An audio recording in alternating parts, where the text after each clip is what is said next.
conservation and connecting people to nature. We do work with partners around the world. Our Keystone Education program is World Migratory Bird Day, and we work with our partners at the Convention on Migratory Species, the East Asian Australasian Flyway Partnership, and the African Eurasian Water Bird Agreement to develop these programs worldwide. I want to thank all of our sponsors for their work and their support of these programs. It helps us to put together these webinars, to develop the education materials, to have an event map and a website, and just so much more that makes World Migratory Bird Day a success every year. So thank you to our Global Flyways partners, Forest Service, National Park Service, and bird feeders, to our title sponsors, U.S. Fish and Wildlife Service, Bureau of Land Management, Feather Friendly, and to all of our other program sponsors and friends who help to get the word out about World Migratory Bird Day. And as you may know, World Migratory Bird Day, it's almost, well, I don't know how many years old it is now. It's was conceived in 1991. Some people feel like it didn't start until 1993, but one of the goals of the program is to share some of the threats and issues that migratory birds face as they migrate between breeding sites and non-breeding sites across the Americas and around the world. So we've touched on some very critical topics, from plastic pollution to the loss of insects, to the importance of habitat. And all of these are always beautifully illustrated in our art. And this year is no different.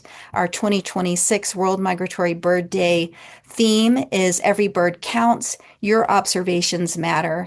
And we are highlighting the importance of community science to bird conservation. We also want to share this art with you, which was created by Luisa Lacerda of Brazil. She's an embroiderer. She's actually a musician, but she started doing embroidery during COVID, and you can see she's just extremely talented. So we appreciate her hard work putting together the art for this year. Each piece was created individually and then put together to create all the education materials, outreach materials, and promotional materials, everything that you need to do a World Migratory Bird Day activity or program wherever you live. Please visit our shop or our resource sites where you can find free downloadable materials to use and learn more about the conservation theme and how you can use it where you live. Upcoming in June, we'll have a webinar on technology in the field. So this will be a fun one, looking at some of the tools that you can use where you are to help you learn more about birds. And then BirdFee is offering a free feeder. And so if you donate $20 or more during May, you can win one of these feeders. We have one feeder to give away. The proceeds will benefit our Happy Kits. These are kits that we donate to groups that need bird education materials and can't afford them or don't have their own.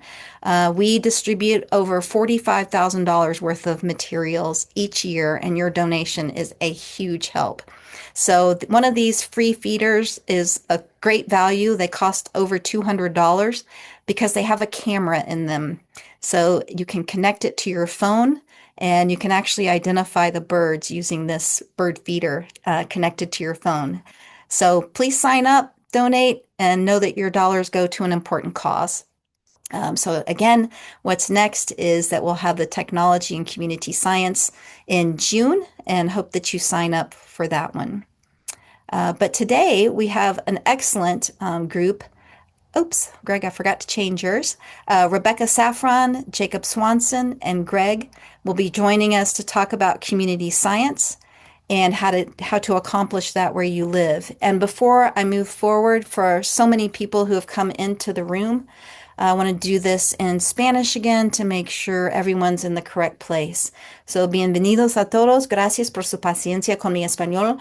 Miguel estaré ausente este mes, así que seré yo quien les dé la bienvenida a todos. Hello, Nos alegra mucho verlos Miguel hoy is en not here nuestras this month, so I'm giving you this presentaciones. message Será in en Spanish. I'm inglés. very happy to Si have you desean here. And traducción al remember, our español, por presentations are going favor, to be in vayan Spanish. al So botón if you need más o el interpretation, please globo click on the plus button, en la barra de herramientas more en el button, Zoom or y select the elijan globe in the interpretación icon y luego toolbar español. Gracias a Claudia Rangel for por su apoyo y traducción. to enable Por translation to favor, Spanish, and there you can escriban algo select sobre the ustedes en el Spanish chat, channel desde and donde you'll be sea que able to están listen to the conectando, presentations. cómo escuchan ustedes And el programa. Y remember that otra you can vez, always write down in bienvenidos the a chat todos. where you're joining from So I'll give and a how pause for you heard everyone about to the get program. into the room. But today we're going to learn more about community science, some of the community science projects that are going on, and then how you can set up your own project with our speaker, Greg Newman from SITSI. But we're going to start with Rebecca Saffron from the University of Colorado. She's been studying barn swallows and has the Saffron Lab at the university. And so, Rebecca, or Becca as we call her, I'm going to turn it over to you. Okay, so excited to be here. If I could have the first slide. What I wanted to share with you is that humans and barn swallows have been living together for a very long time. So the human-built environment is about 12,000 years old, but humans and barn swallows were living together in cave environments for thousands of years before they moved together to the human-built environment. Next slide. And humans and barn swallows have been living together for about 12,000 years in our human-built environment. And this shows the extensive geographic range of this incredible migratory bird, where populations live nearly exclusively in coexistence in the human-built environment. Next slide, please. So barn swallows, of course, build their nests on barns. Next slide. They also construct their nests in highly urbanized environments around the world. These are just a collection of photos from my colleague who works in southern China, Dr. Shihao Chen. Next slide, please. And here is a slide from my colleague Amartji Kaur, who studies barn swallows in the Himalaya. You can see that this is a shop and that there is a barn swallow and its nest just embedded within the shop. Next slide, please. In this location, human populations love and celebrate their barn swallows, so they're very happy to have them construct nests from the busiest shops and even allow them into their homes where they construct their nests and sit alongside humans in their living spaces. Next slide, please. A lovely story from Kashmir, again from my colleague, is that this family has lived for multiple generations in this Himalayan environment where all summer long they leave windows and doors open for the swallows. Over the course of the last 30 years, the swallows have become so dense that the family said, well, I guess we'll just need to move next door and build our own house because the swallows clearly have taken over the other one. Next slide, please. So our group has studied barn swallows for about 30 years now, and we're interested in all kinds of questions, evolutionary, ecological, physiological, behavioral. Next slide, please. And our work has taken us to all over the world to study this incredible bird. Next slide. And I want to just give you a sense for some of the trips that we've taken. This is the stars dot a transect in the Gansu province of China, just above the Tibetan Plateau. Next slide. Zooming in, you can see sort of this sliver oasis along the Yellow River Valley that is flanked by really high elevation arid environments. This is an area where one of the oldest parts of the Silk Road was established about 2,000 years ago. Next slide. And if you zoom in, you see all of these little villages that are surrounded by agricultural habitat. Next slide, please. Just a closer zoom of one of the villages where we worked. Next slide. And everyone who lives there loves their barn swallows. They will decorate their front door in the hopes that their barn swallows will come back again and breed there. Next slide. And as we traveled throughout this region, we got to meet many landowners and homeowners who have been living side by side with uh, the swallows. And you can see that there's a swallow nest here. The landowner has put a little cardboard under the nest just to help collect some of the fecal matter from all of the nestlings. Next slide, please. And humans and barn swallows have been together for a long time. We have long celebrated them in our art. So here's an old hieroglyph from ancient Egypt. Next slide. Here's Bronze Age pottery showing a beautiful painting of a barn swallow. Next slide. Here's a cave art from the island of Thera, which is currently referred to as Santorini. Next slide. Barn swallows are celebrated in ancient and modern literature. Next slide. Barn swallows are the most common animal portrayed on a postal stamp from all around the world. Next slide. Also, barn swallows are the most popular tattoo that humans choose with a variety of different cultural and symbolic meanings, again, around the world. And one thing that we've learned a lot about as we've traveled around the world is that these small villages that we studied barn swallows in China are being torn down and replaced by these high rises. So families who have lived together in these small villages for generations are being moved out of these homes, which means that the barn swallows will also be evicted from places where they have traditionally constructed their nests for thousands of years. Next slide. And it's, of course, not news to everyone that birds need our help. This paper that came out in 2019 was a massive wake-up call in quantifying exactly how precipitous the decline of North American bird populations have been. Next slide. With the estimate of about 2.3 billion birds lost since the 1970s. And aerial insectivores like barn swallows are among the most sensitive group. So we see about a 32% decline in aerial insectivores throughout the Americas. Next slide. And different surveys have estimated ranges from 35% declines to very, very high levels of decline in Canada of up to 74%. So questions are why? Why are we seeing all this decline? Habitat, as old wooden barns are becoming replaced by metal ones, pesticides, insecticides, climate change, both on breeding habitats, along migrating pathways, and of course in non-breeding locations are all problematic. Next slide, please. And in Canada, where populations have declined about 70%, the populations are now listed as threatened and a priority species for conservation. And this is stunning because this is one of the most widespread common birds on planet Earth. So in summer 2024, we wanted to go and do a sampling expedition across Western Canada. Next slide. Next slide. And a postdoc in our group planned this transect, and we talked with landowners, and we had all of our sites set up.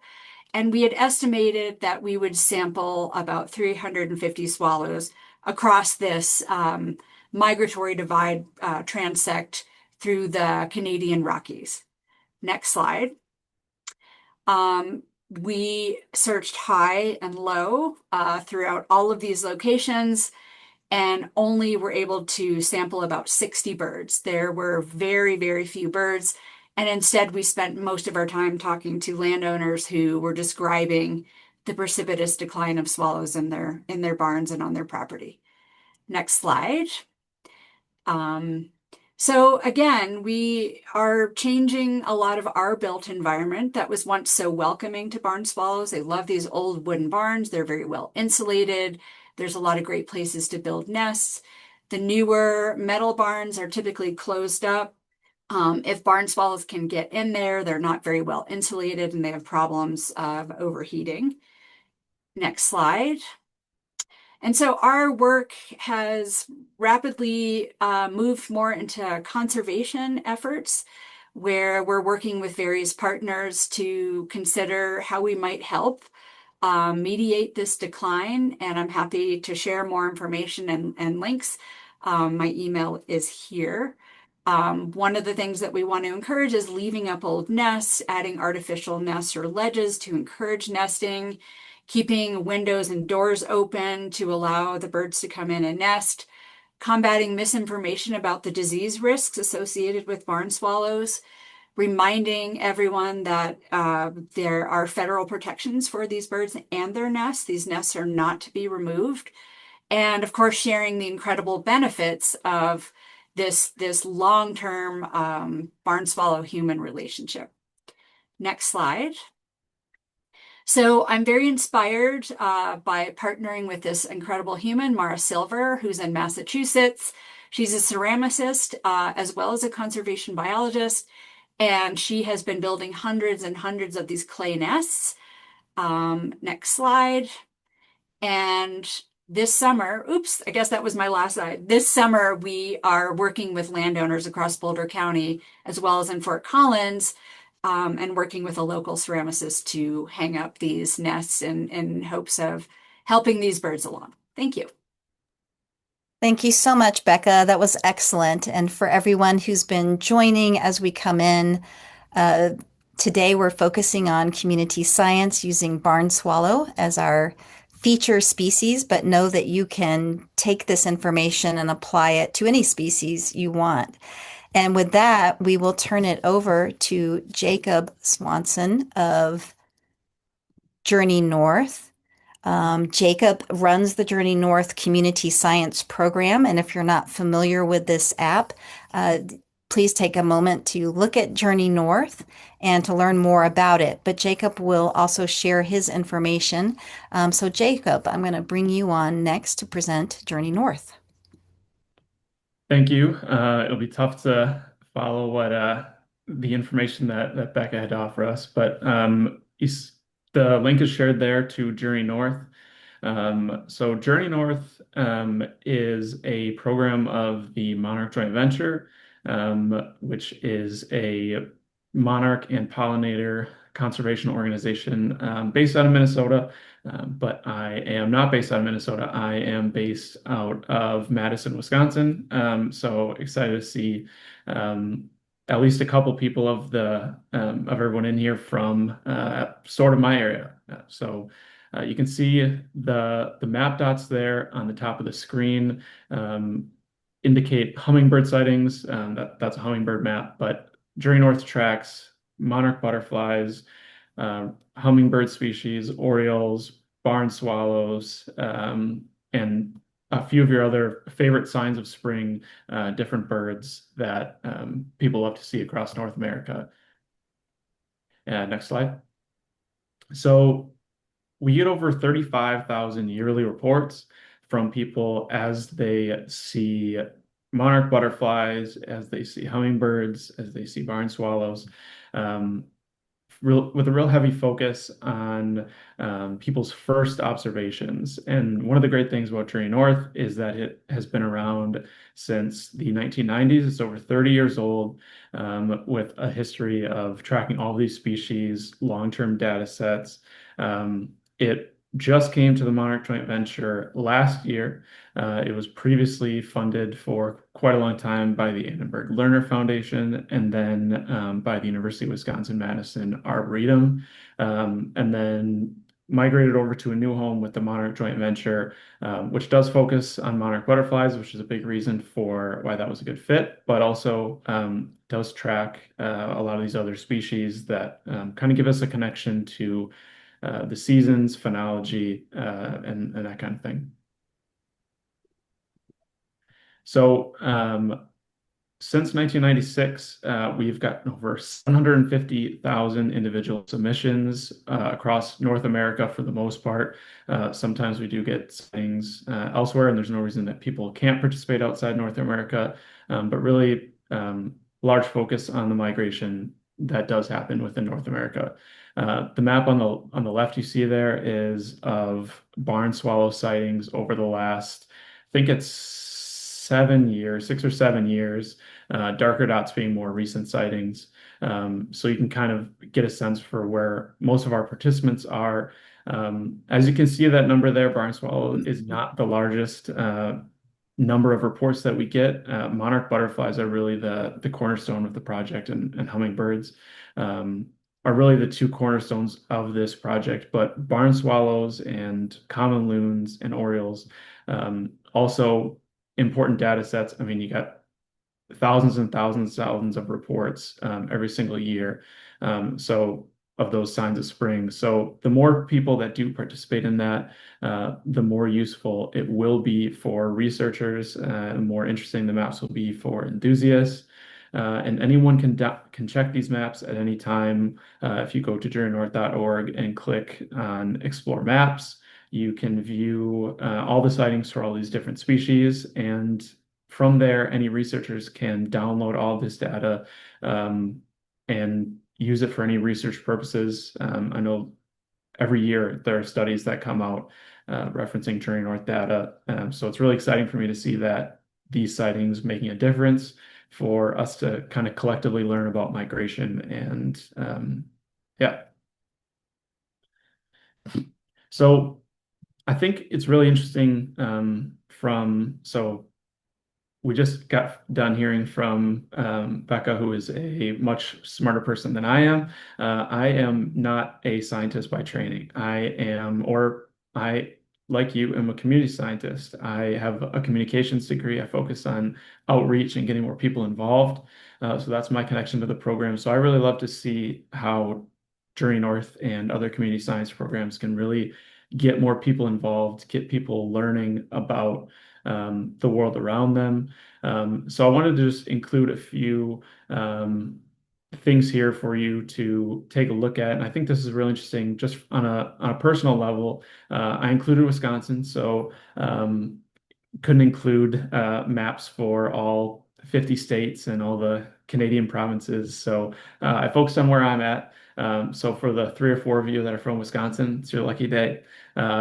So looking at the barn swallow sightings over the last 5 years, and this does go back a long time. You can see our first reports kind of moving later into April on most years, and then you can kind of see that up and down those up and down dates for ruby-throated hummingbird arrivals in Wisconsin on the right side. So I think it's really interesting to think about these things from more of a personal level. Obviously, scientists and researchers are going to look at things on a really broad level. They're going to do they're going to do statistical analysis. They're going to do all this kind of stuff that is great, and we really need that kind of thing. But I think there is a real value in just taking a look at what we're experiencing and what we can learn from our own environment. So kind of taking a look here at how things have changed in Wisconsin. This is the first ruby-throated hummingbird arrival in the state for the last 25 years, since 2000. So that zero would be the start of April, and then moving up and down, you'd kind of like the first dot would be like the 5th, and then the second would be almost the 20th. So kind of seeing how those dates change, how they're moving with over time. And we have a lot of people over the last 25 plus years that have tracked all their sightings in Journey North. If you submit a sighting, it saves it for your own personal. You can view all of your sightings that you've ever submitted to the program. We have a lot of people that have tracked their sightings of barn swallows or ruby-throated hummingbirds or whatever else in Journey North, and just really do enjoy seeing how the world around them has changed, how things are changing in their backyard. And I think that's a really exciting thing, is to see people getting kind of more in tune with what's happening in the seasons around them. And I think that springtime is a great time to do that. So I think that's one of the great things about Journey North, is to kind of consider how things are happening around you. And you can do that through Journey North by clicking on Explore Maps and then Explore Data, where you can look at every sighting that has ever occurred in your state, or between a certain latitude and longitude, or between certain dates, or whatever it is. You can filter that data and really grow that connection. So if you're interested in kind of watching how things are happening around you, I would definitely encourage you to get involved. So, report your sightings, both for your own personal interest to track that migration, but also to help the research that comes out about all the different species that Journey North is tracking. And then I have a video here. So looking at this is the ruby-throated hummingbird migration in 30 seconds from 2025. So if you go on the Journey North website, you can click on the maps, you can play these animations, and you can follow that migration throughout the spring. That migration has kind of passed us by so far this spring. We're now into late May.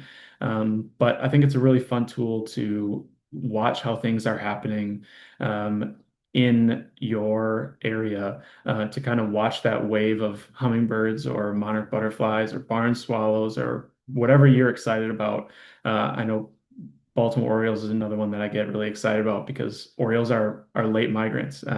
It's usually mid-April, and we're still waiting. Those birds are in Central America, in Mexico, and we're waiting. And all of a sudden, that wave of sightings just starts moving north throughout the United States and into Canada.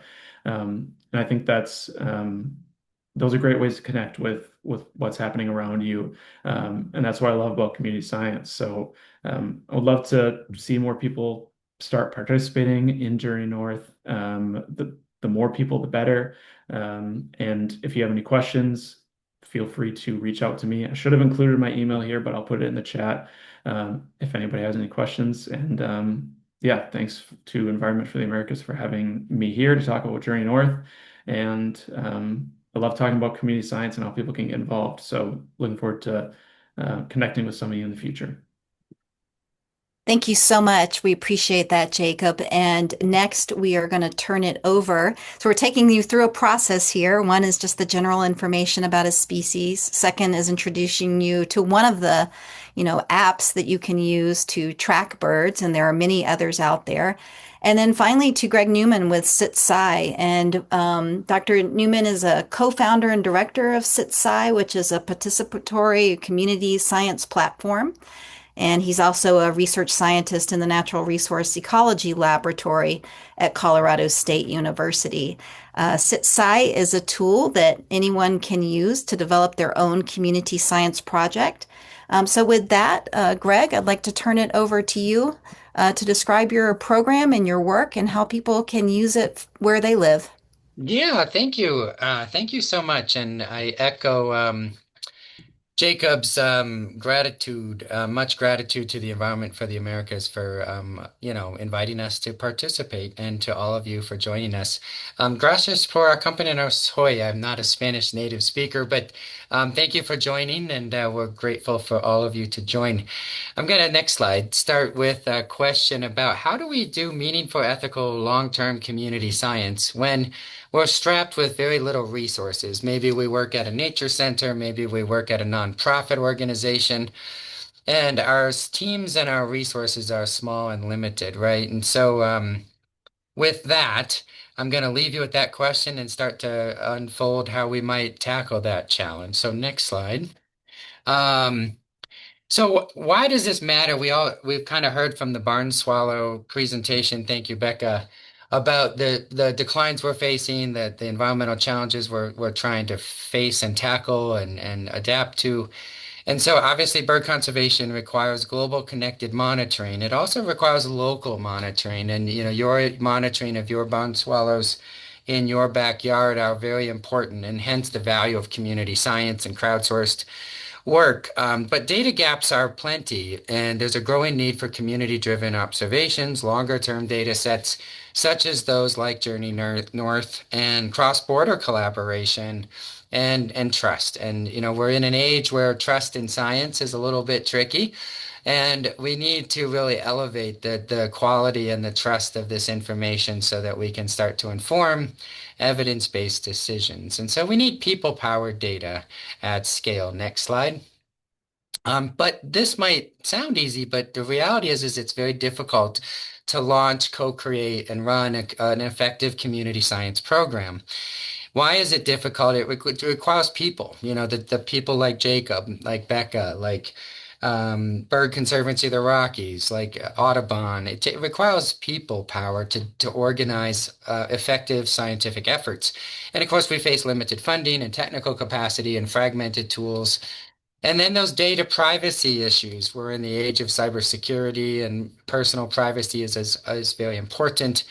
And then, of course, engaging, recruiting, and training volunteers is challenging. But at the end of the day, we all have in migratory bird work, we also have the important challenges of sensitive nesting sites, inconsistent protocols, unstandardized efforts. And so, next slide. But despite that challenge, the opportunity in front of us is engaging the public in science, right? We have more than just those here that do this work. We have our neighbors, our friends, the coffee shop owner down the street, and we can engage members of the public in scientific research. And we can do that across a continuum from co-created, contributory, and collaborative efforts. And so all of which are very important, and they're all very valuable for migratory bird monitoring because they engage local observers and they can lead towards strategic regional coordination and even global synthetic work. And SITSI, the platform I'll be talking about today, enables community-based science in any flavor of this continuum. So next slide. And what is SITSI? It's a platform for your science all in one place. It helps you launch and co-create and host community science projects. It allows you to customize data collection protocols for bird sightings, experimental designed monitoring efforts that include maybe bird behavior monitoring, habitat conditions. This is not just, I found a bird here. This is a platform for actually collecting scientific evidence of various facets of conditions that are either improving abundance and diversity of bird species or declines, right, and contributing to negative consequences. So we do that through hosting and launching and maintaining our mobile and web data entry solutions that come with built-in analysis and visualization tools to help you really make sense out of the information your participants are gathering. And just another note that we've put a lot of effort into various privacy controls to be protective of sensitive species information and other sensitive information. So next slide. So what can you do with SITSI? You can track, engage, share, and scale. And I'm going to add a fifth, and that is you can act, and I'll talk about that in a second. But tracking, of course, migration timing like Journey North, nesting behavior like the Bald Eagle Watch program I'll talk about in a minute, habitat conditions that are correlated to the abundance and diversity of various migratory birds at different places and times. And then, of course, you can engage volunteers, train, and engage with people and share that information broadly through maps and real-time insights and scale your efforts to the degree that you have bandwidth to do so. Next slide. Thanks. I think, but when you do this, there's a shared need to really community science projects need to communicate with participants, collect and manage data, visualize results, share outcomes, and govern data ethically. And SITSI is a research infrastructure to help you do that. So next slide. So the way this works and our mission is to support participatory science projects worldwide. I'll keep this short. Next slide. And what it does is we've launched in 2007, so we've been at this for a minute. And we've seen over 1,000 projects hosted on SITSI, studying and monitoring everything from water quality to bats to fish to frogs to salamander egg masses and everything in between, monarch butterflies, bald eagles, etc. And what we've learned is that we really need to be comprehensive in our support for a variety of heterogeneous projects that streamline the work of enabling community science. We've hosted now 2.4 million measurements of things, pH, nest behavior, etc. So next slide. And our services extend beyond hosting. There's web hosting for this information, data collection, and then consulting. And I'll highlight that what we've learned is it's not about a tool. It's about actually going from idea to project, writing successful grants, organizing volunteers, and designing effective protocols. So next slide. So, but getting back to the platform, sitsi.org helps you build custom data sheets or protocols. You can measure anything you might like, and we've seen a variety of things that surprise us every day. You can then see real-time maps and charts and collect your information from web and mobile solutions. Our mobile solutions do work in some ways offline, and I can talk about that in a minute.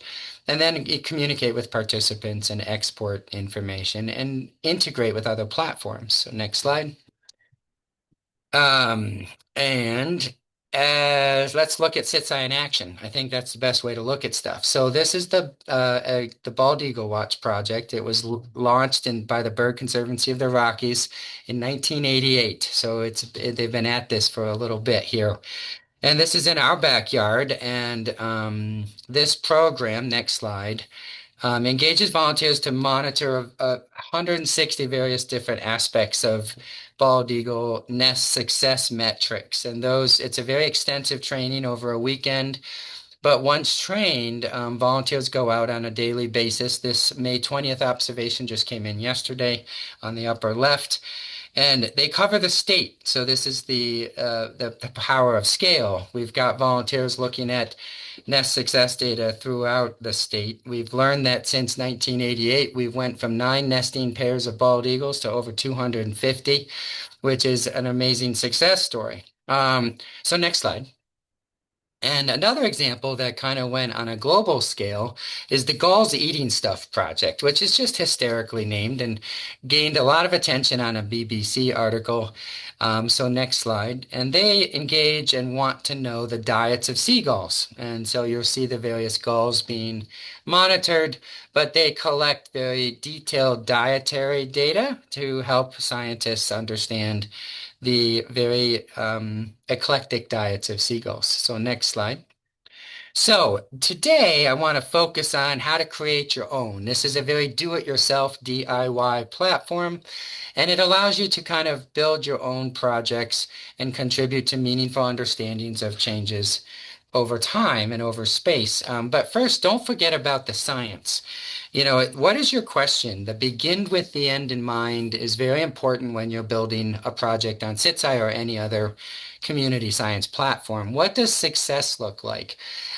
Really envision and even draw out with all stakeholders involved what information you need to know that something has improved in conditions over time. And so I'd encourage you to spend a detailed amount of time really co-creating your community science project so that you know what information is collected and how that might show up on a chart in a really informative way. And then, of course, you're on and off to the races, recruiting and training, collecting data, analyzing and interpreting and sharing. So the nuts and the bolts of how to do this are twofold. One, the project builder, and two, the datasheet creator. So next slide. And before you do that, I'll just share that reach out to me at any time. We have this roadmap for your journey along your community science journey. So next slide. And so the project builder is a simple form. You just fill out a form, tell us what you're going to measure, how you're going to do it, who's participating, where can it be done, what are your goals and tasks, and set some privacy settings, and you're off to the races. Next slide. And our datasheet creator is a very simple form builder. You just, next slide, drag and drop your elements from the left to the right, Maybe you want to drop down looking at, say, nest severity threat or maybe an organism, number, date, time, picture, etc. Next slide. And once you create, say, a drop down, you can specify the choices for volunteers to select on their various mobile app or web form. Next slide. And when you do that, the two ways that community science projects really get built on CITSI are one, opportunistic monitoring, and two, more structured repeat monitoring. This bulk upload tool is quite valuable if you have specific locations you'd like volunteers to monitor, say specific birds over time, then you can upload them in bulk. So next slide. And then when you get that, and when you've taken that road of repeat monitoring, you can see data over decades. And so this is air temperature over time, next slide. And categorical data. This is bird behavior observed in nests for bald eagles throughout Colorado at a particular nest over decades. And that's quite useful to look at the changes in those behaviors over time, given various climate changes and other such things. Next slide.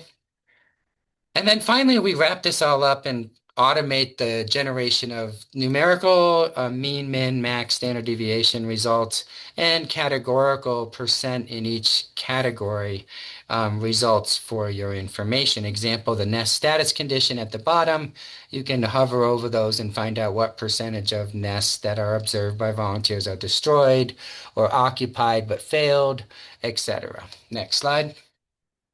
And so what does this mean for you as we wrap up? It means that we've taken the burden of technological challenges throughout the approach to monitoring and hosting and running community science for you. We've taken on that burden so that you can focus on the real work.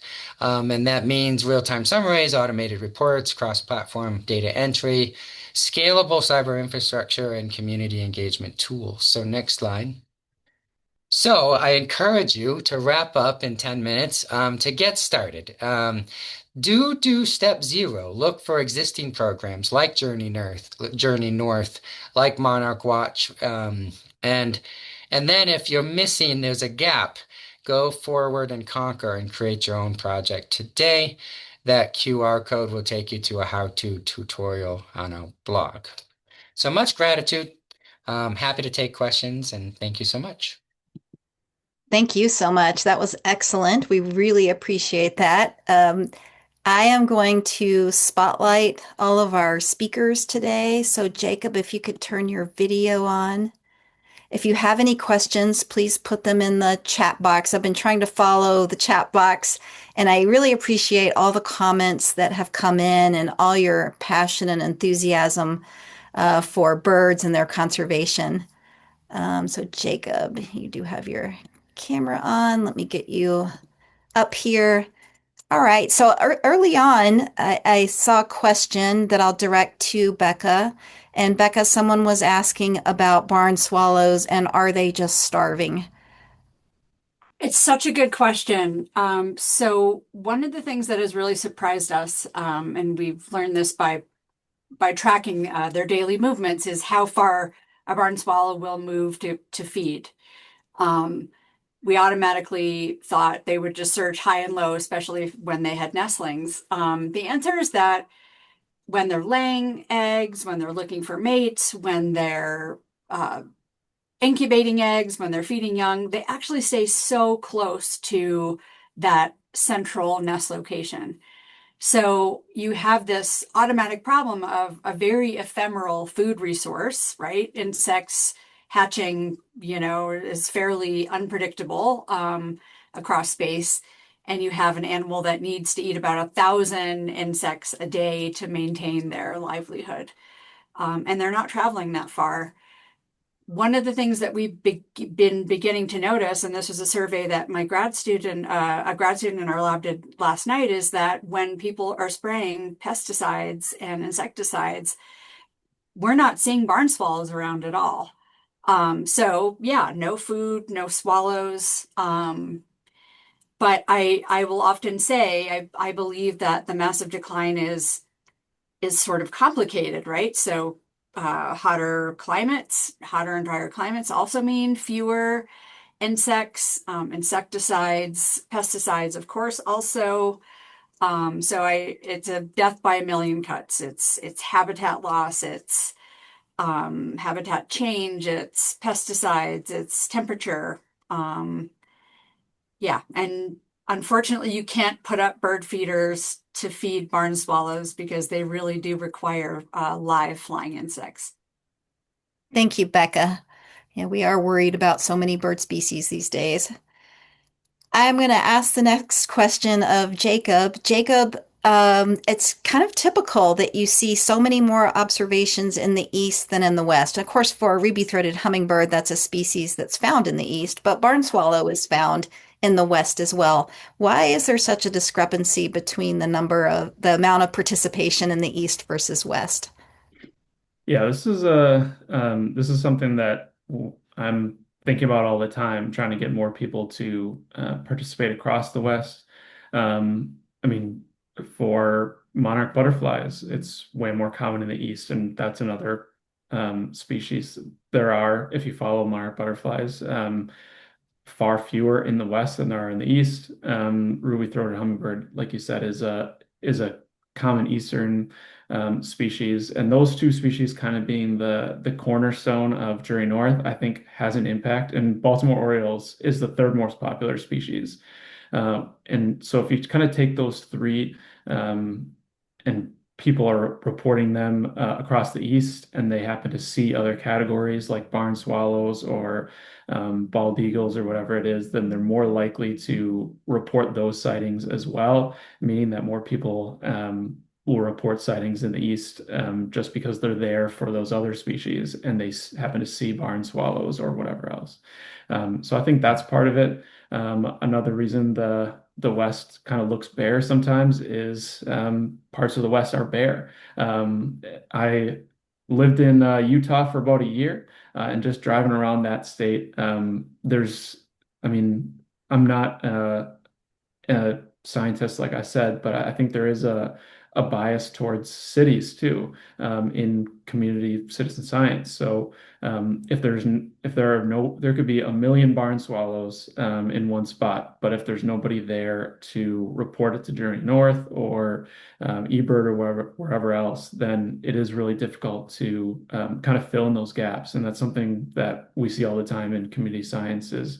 It is difficult to fill in gaps. And it's not just the West. I mean, there are areas of kind of rural Eastern North America that we just don't get a lot of reports for. So if you look at the map, sometimes it's like, wow, there must be just a ton of this species in Chicago. And it's not necessarily that monarch butterflies are thriving in Chicago versus the rest of Illinois. There are a lot of people with great gardens or that do have these wooden structures for barn swallows, but I think that yeah, there's a couple different factors there that influence that answer. Yeah, thank you so much. Yeah, it is. I always want to say, get out there, people in the West. What are you doing? And that's in the United States. Now, I also wanted to point out that we mostly saw participation in US and Canada. So I'd love to hear from our audience if you're familiar with these opportunities or what we can do to share them, because we'd love to see more data from ruby-throated hummingbirds, for example, coming up from Mexico and Central America. That would be really helpful to see. So how can we better share that information? From Eugenia in Ecuador. She says, thanks for the tool of SitSci, Greg. And I think she'd like to be able to talk with you. So I see that you put your information in the chat.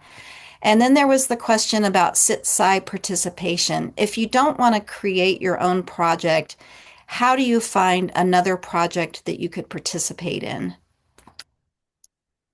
Yeah, I have great resources for that. I'll try to put this in chat. Doing two things at once is tricky, but scistarter.org is a great resource to look for other projects in addition to sitsci.org that is more of a directory of community science projects. Its goal is to share the wealth of community science opportunities out with the world and help you easily find projects you may be able to participate in. And it does that in a pretty valuable way because it amplifies the marketing for each of the community science projects hosted on SitSci or SciStarter or elsewhere on their own platform. And it does a lot of recruitment and marketing for those programs, but also lets you know where you can participate in which projects that are most relevant to yourself. So I'll put that in the chat if I can figure that out. Thank you, Greg. And we did have the question about being able to see this recording later. We do post all of these webinars on our YouTube channel, and I believe Alex, our comms manager, has put that link in the chat box, so you can find that there. Thank you to Eugenia for this suggestion, and thanks for also putting it in English about developing a guide on best practices for bird watching. If you missed it, we did host an entire session on ethical, not only bird watching, but doing science. So when you do science and if you do community science, how do you teach ways of doing that ethically? So we do have that recorded as well. And it was a really fantastic session. So completely agree with that. Let me see if there were any other questions.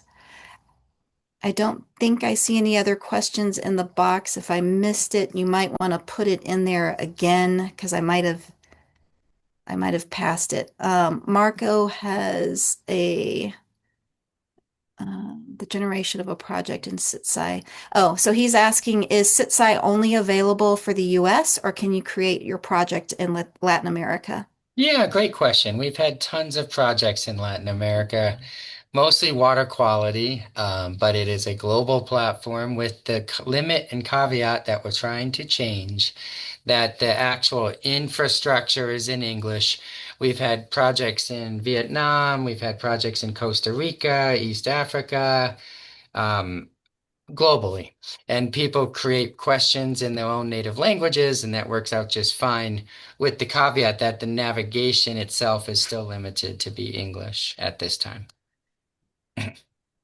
That's wonderful.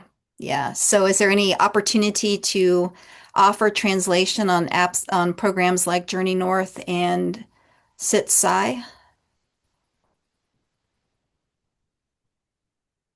Right. So because you create your projects, great question. You can create projects described in your native language. And we've had that done a lot of times. However, we're not, other than Google Translate, translating the interface itself just yet. And Jacob, how about for Journey North? Yeah, so I think Journey North is the website is in English. I think that that's definitely a limitation as far as people participating. We do have connections in Mexico as far as monarch butterflies. Correo Real is they share their sightings with us. So we have that connection for monarch butterflies. As many of you may know, they migrate to Mexico. But I think it's definitely a limitation to getting people involved, especially when we talk about barn swallows and orioles and ruby-throated hummingbirds that are migrating from these other countries. I think it's definitely something to consider for us in the future. But currently, I know there are ways that you can translate pages automatically. By using kind of a web, like Greg mentioned. I'm blanking on the term I'm looking for, but extensions, I think, for browsers that'll help you translate automatically. But currently, Journey North is just in English. Thank you. Yeah, I know it's hard. We all struggle with all of the language needs that are out there.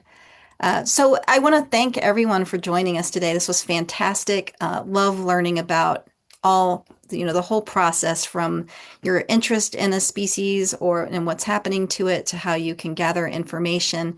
I hope you all have an opportunity to follow up if you're hosting a program where you live. And our goal with this is to encourage you to teach community science where you live and teach ways that people can get involved in doing community science for bird conservation. If you have ideas for other things you'd like to learn about in these webinars, I hope you'll put it in the chat. And we'd love to hear from you about what you like, what more you would like, and what else you would like to have offered to you this year. We do have a full suite of webinars coming up, but we're always interested in learning more about what you would like. So thank you so much for joining us. Again, we'll have the the recording in YouTube, and we hope that you share it out, or if you didn't make it to the whole presentation, that you have a chance to go back and look at it. Thank you all. And thank you to our presenters, Greg, Becca, Jacob. Thank you so much for sharing your expertise. And I'll let you cut the recording.